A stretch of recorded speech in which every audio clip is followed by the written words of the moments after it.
Alright guys, such coming here, and I hope you're doing well and enjoying all day. So far, quite the evening of CDL actions and big results and some big drama as well. Gentlemate versus Los Angeles Thieves did not fail to disappoint in terms of the storylines that will emerge in this series over the Christmas break. Thieves absolutely annihilated by the team and the players that those guys dropped going into this season. Ghosty with a few thoughts on the matter. The same stands with Kenny on the other side. Scrap effectively rage quitting the series as well. Lots to discuss there. OpTic clutching up as well against Heretics, thanks in no small part to Mr. Mercules. Very much enjoyed your thoughts in the comments. Hit the like button if you enjoy. Subscribe if you're new. As always, we've got a lot to get into. We're going to just dive straight into these series because this one was pretty remarkable. I will say just quickly, LA Thieves' records against that franchise, I don't want to call them LAG, but it'll have to do for now. Ever since they came around, LA Thieves are a thing from the Cold War season. That season, despite LA Thieves theoretically being better than what LAG had that season, they still got beat by them. I know for the last few years it's been a surprisingly similar trend. And even now that they're the Gentlemates and they've moved to Paris, that particular franchise spot continues to cause issues for the Thieves. But look, this series, I don't want to say it was always going to go this way, but last weekend's, it looked like Gentlemate's really good in hardpoint, not so much in the other modes against FaZe.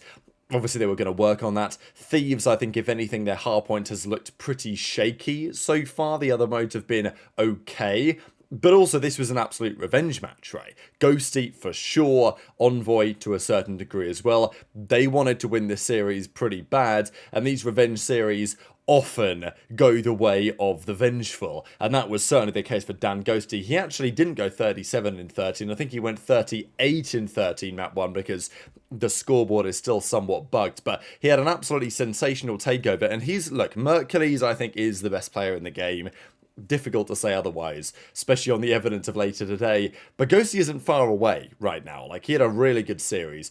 It's very interesting how Ghosty was perceived. I mean, he won our Breaking Point Awards Objective Player of the Year, and for good reason, because he was doing it all. Hill time, captures in control, whatever that takes last year for Thieves, given they had Scrap and HyDra running the show with the slaying. This year, it's not the same story over at Thieves. They are struggling to figure out who's going to get a lot of that objective work done. And look, Ghosty has clashed with some teammates in the past. We know that was true with Dashy in his first year in the scene. There were rumours that HyDra was not especially keen to team with Ghosty again. Whether that's true or not, the reality is Ghosty is, and has been for a long time, a very valuable asset to a team. That continues this season on Black Ops 7, but it looks like even individually, this is the best he's ever been, and it's a pretty scary time for him to be that way, given who his teammates are, right? You know, Neptune and Simp, heavy slaying, heavy potentially KD, but certainly engagement and impact players. Envoy, also I think underrated to a certain extent, and when you've got Ghosty also dropping incredible numbers, it's difficult to figure out exactly how you beat these guys. Of course, they have been beaten. FaZe took them down 3-2 the other day, and OpTic beat them in the preseason tournaments. But when they're playing like this, it's pretty tough, right? And Sib here in the Search and Destroy, here we are in the Exposure. You know, he's basically doing it all. And that was Sib, right? Ghosty also had a great series, but it's obviously like he's got plenty of backup in the team as well. Some other moments here from the Search and Destroy. Thieves gave it a little bit of a fight, but it kind of always felt like the Gentlemates boys had this one in the bag. And the final map was just bad, like really bad. Obviously, the flanker talking about this roster decision, right? Nameless, I think, made the point that he's expecting this roster decision minus Ghosty, plus Kenny, but just minus Ghosty full stop, to come back to bite the guys on Thieves. We'll see if that comes true in time. Certainly, Octane was not very happy with what he was seeing. Look, and I appreciate that with a minute to go in the overloads, it is game over. You know, they got Brazil versus Germany. It was 7-1. And, well, soon the mercy rule came into play. But effectively, Thieves were getting trounced. They were playing it like they were mentally defeated already. And actually, at this point in the map, they were mentally defeated because Scrappy literally gave up. Now, there's been a lot of talk about this, whether this is reasonable behaviour from Scrap, because, yeah, they got cooked bad. 30 seconds to go, you can see on the minimap here actually, Scrap just goes into the corner and he just stands there and waits to die effectively. So he just gives up at this point. He's still running around until this point, and then Scrap goes into the corner and just puts his controller down. It's interesting, there's some debate about this. People saying, look, it's a bad mentality from Scrap. You should always fight to the end anyway. As far as I'm concerned, the game was over. But I also do understand that perspective to be like, look, well, Scrap, we saw what Scrap had to say earlier today. He was talking about that he's, you know, he doesn't like being compared to ARs that he thinks that he's better than. And it's like, okay, well, great. Have the confidence, but we've got to back it up in the server. And so far on this game, Scrap nor Thieves are doing that really at all. Now, yes, Kenny had a horrific final map of this series. And again, that will be the talking point, right? Because people are looking at Kenny as potentially, well, he is the weak link of this team theoretically from a, let's say, impact and gunny perspective. How did he get this opportunity? Look, I think you can argue he deserved to get this opportunity given the circumstances around what Thieves wanted to do with their roster and what Kenny has done in the past. But last season was a big black mark, or whatever you want to say, on his career so far. And as a result, there have been some questions as to whether he was the right man for the job. So people, I think, are really looking to, you know, people are begging for Kenny to go negative in a series so they can talk about it. But I do think this is bigger than just Kenny. It's not so clear that if you, let's say, hypothetically, you dropped Kenny and you put in Cellium to his spot. Cellium was the man that they wanted initially. Would this team be better? I think you could argue they would be better right now. I think they would be. I don't think they would be dramatically better the way that things are.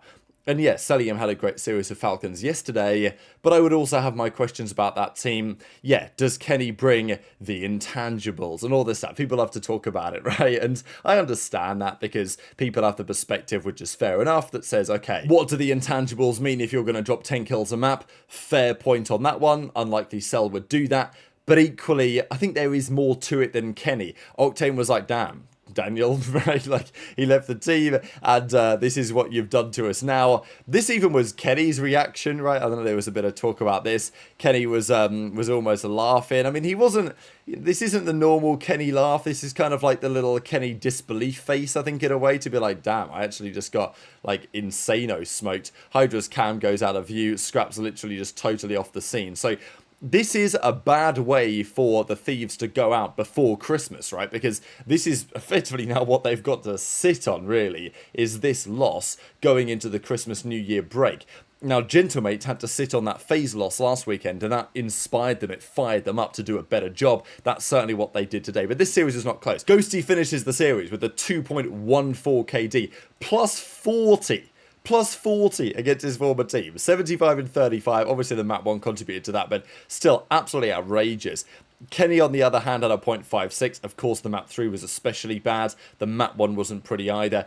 But again, look, yeah, people will focus on Kenny, understandably. But this is HyDra. I mean, HyDra and aBeZy have had a 0.7 combined as well, right? So, yeah, of course, look at Kenny for sure. But it's not like that's the only issue in the team right now. You've got an absolutely, theoretically, superstar SMG duo. And I'm not saying that they shouldn't have dropped Envoy. I mean, look, when aBeZy's on the market, sure, I get it, right? They didn't win the 2 biggest events of last season.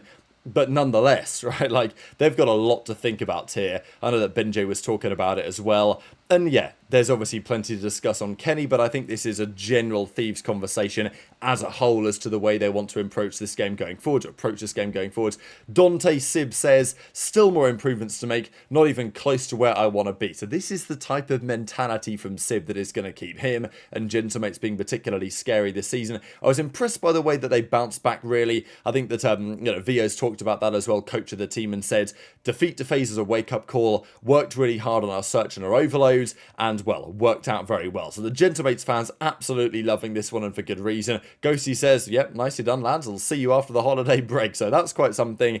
Kenny gave his thoughts. GG's Gentlemates. Map 3 was not fun. Couldn't get nothing going. Couldn't get any grammar going, it seems, either. So not a great day for Kenny. But let's talk about the next series, because this was equally entertaining in many ways. I mean, this is an absolute banger, really. OpTic versus Heretics. Now, we know that historically, this matchup goes well. Even when it was Florida, OpTic usually have great series against them. This is pretty impressive, I thought, by Heretics this series. And, you know, I will say, if Mercules was not on OpTic, OpTic would have lost this series, right? This is exactly the type of series that OpTic have lost for the last several years. It's...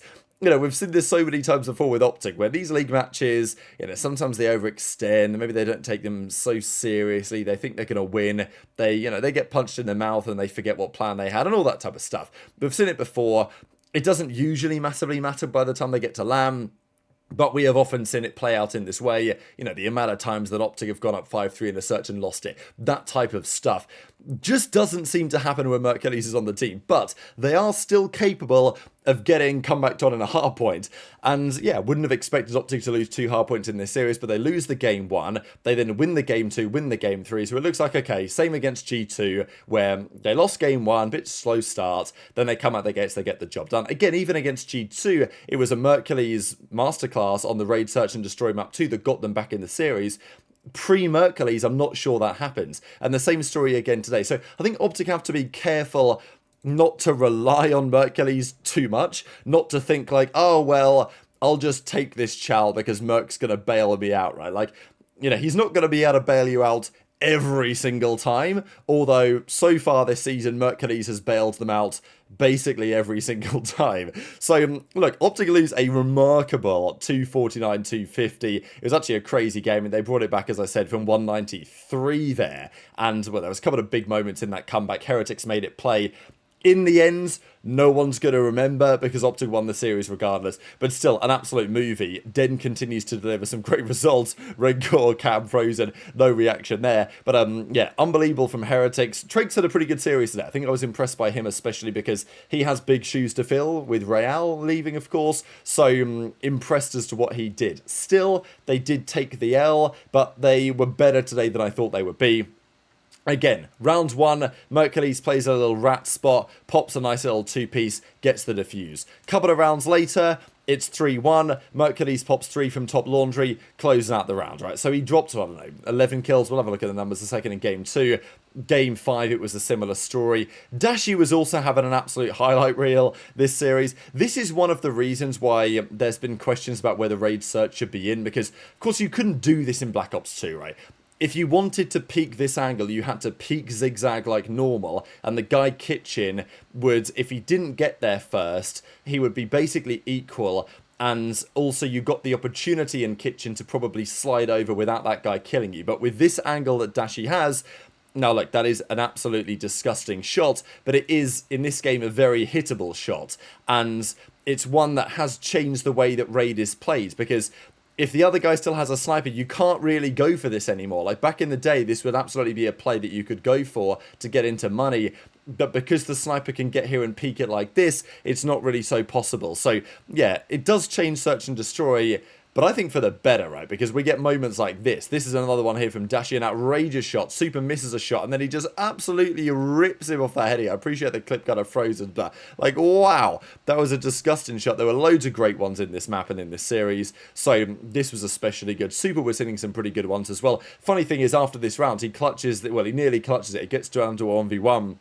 He's in a 1v1 against Rencor, and he pulls out the pistol. He just goes for the chow, and it's like, if it was COD Champs, Grand Finals, Round 11, Dashy probably doesn't make the play that he does, right? So, look, give Dashy his credit today for a very entertaining series to watch, and he played very well as well. But again, there were certain plays that OpTic probably wouldn't have played if they were $100,000 on the line.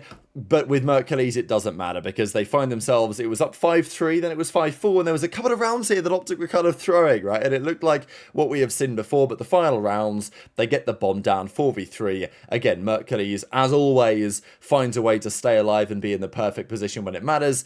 he goes 12 in 5 on the final map, and that's GG OpTic get the win. So look, no one's going to remember probably that 149 or 249, 193 comeback that Heretics miraculously made, because OpTic take the victory regardless. As I say, game 2, Mack had 10, actually not 11, but you know, he had a big takeover game 2. The map 1 on the exposure was a great map here by Rencore Super. Of course, they will be the players that need to play well. Traixx did start to turn up as the series went on. He played pretty well map 4, and map 5 he was respectable as well, but again, it was the Mercules takeover that got OpTic over the line. These were the overall numbers. It was a really rough one from Huke and Shotzzy. Map 4 especially was an absolute disaster class from Shotzzy. He was a 0.52. To be fair, same damage as Huke, but with, you know, he was dying an awful lot that map. So not often you see the SMGs get slammed this bad. And when they do, you're expecting OpTic to lose the series. But with Mercules on board and with Dashy playing well as well, then it's difficult to beat these guys right now. So very much interested in your thoughts in the comments. Hit the like button if you enjoyed. Subscribe if you're new. Take care. And I'll see you next time. Not Momo with the George. What does Brazil mean? Oh my God! Wait, was the score actually 7-1 to Brazil Germany? Yes, it was 7-1. Holy shit. We're getting Brazil! Can we get a footy reference for an 8-1 Ben? Brazilian players started crying after they lost. You have to really go deep in the Good lord, Den Ghosty. Kenny didn't play bad map 1 and 2, but like, Scrap. fuck. They're gonna be on his ass after this map 3. No more motion. Oh There is my an God. Absolute slaughter. Oh, he stopped playing the game.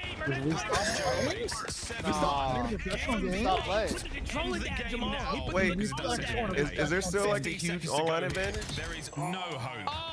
No, Devastating performance. we gotta find some excuses, bro. He's lagging. He's We lagging. gotta find some excuses, bro. Ghosty, get in game chat, Dan. Get in game chat, Dan. Talk your shit.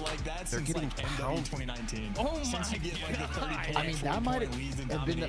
Is there something wrong? Like, was there an internet issue? Because that might have been the most dominant series we've seen this year. It might have residential spectrum.